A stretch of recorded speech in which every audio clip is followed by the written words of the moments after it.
had cried and wailed after killing his brother, desperately proclaiming himself the sole heir of the Palacio household. But here, Leo merely smirked over the corpse, practically mocking the situation. "Come on," Leo said casually. "At least try to look a little upset."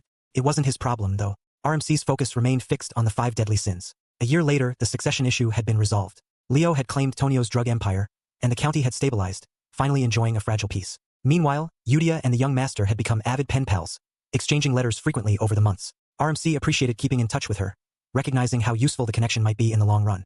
Through their correspondence, Yudia updated him on the other children's progress, which brought a small, satisfied smirk to his face. She even sent along the monthly sponsorship lists, which seemed to be growing rapidly. RMC's curiosity was piqued. He wondered what had caused the increase. Evan, however, was too busy stuffing food into his mouth to care much about the details. Still, he reassured the young master that it was a positive sign. Then Evan finally delivered the news they had been waiting for. The critical information had been located. The Information Guild had confirmed it, a massive relief. The intelligence concerned an ancient book tied to the third child. RMC felt a rush of satisfaction.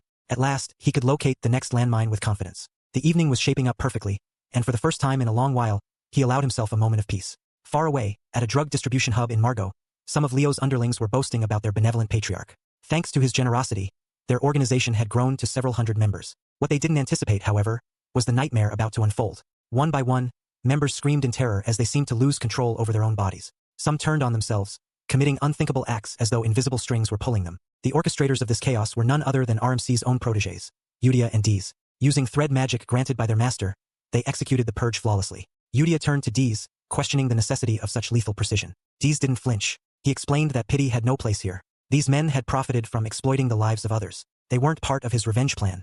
Yudia, however, emphasized that this operation was crucial for their master's eventual ascension. By cleaning up the county, they were paving the way for his smooth return. With a regal smile, she surveyed the scene. "How could we leave this place in such disorder before our master arrives?"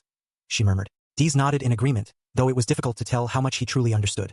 Together, they treated their master's coming as if he were a force on par with Ains from Overlord or Sid from the Eminence in Shadow. Yudia's magic flared, etching a symbol into the ground as she ascended, leaving behind a crescent moon-shaped aura. "We are the Blue Moon," she declared.